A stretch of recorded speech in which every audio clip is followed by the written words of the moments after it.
Award-winning actress Amy Adams says she feels a personal connection to her latest role in the new movie Hillbilly Elegy. Adams plays Beverly Vance opposite co-star Glenn Close in the film, which is based on J.D. Vance's best-selling memoir.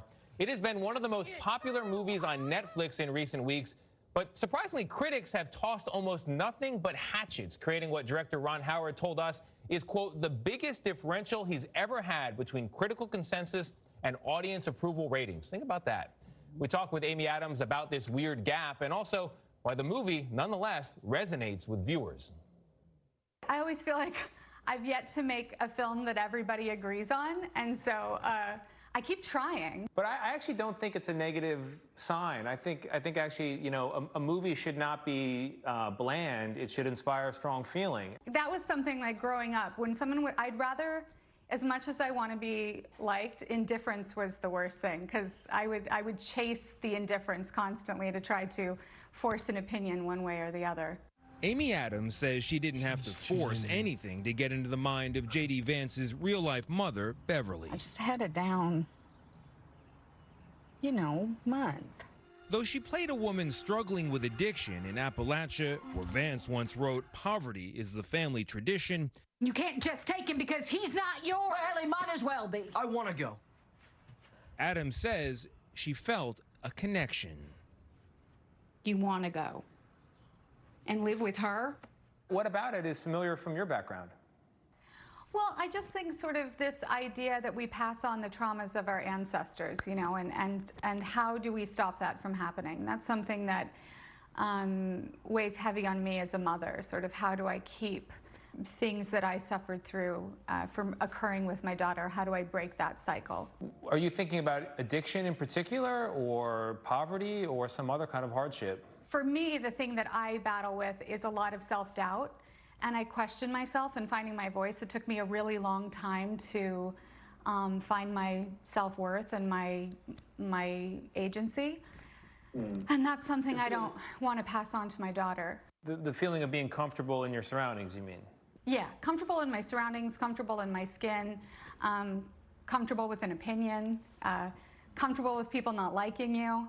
And even after 2 decades on screen, not to mention a half-dozen Oscar nominations and a pair of Golden Globes, Adams saw something of herself in young J.D.'s story.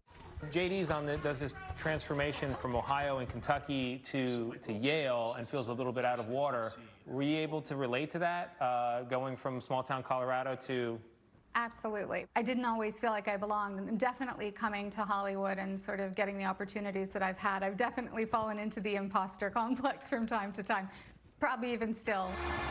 During the election year of 2016, J.D. Vance's insights into Appalachia turned him into what the Washington Post called the Trump Whisperer, or the Rust Belt Anger Translator. And while this year is defined not by a reckoning with rural decline, but racial injustice, Adams sees the very same sparks of conversation. I've heard from people unsolicited that spoke to either the addiction or the trauma. It's one of the first movies where a crew member has come up to me and talked about their experience, so it definitely gets people feeling. That's a good sign. What do you hope the typical viewer takes away from the movie? I hope, A, that they can take away empathy for people that they might not understand and might not agree with at times. But I also hope that some people feel seen. Yeah, she's an amazing actor. She is. She is. And I'm glad people, I really enjoyed the movie. I'd read the book and then looked at the movie, and Ron Howard has put together such a great cast.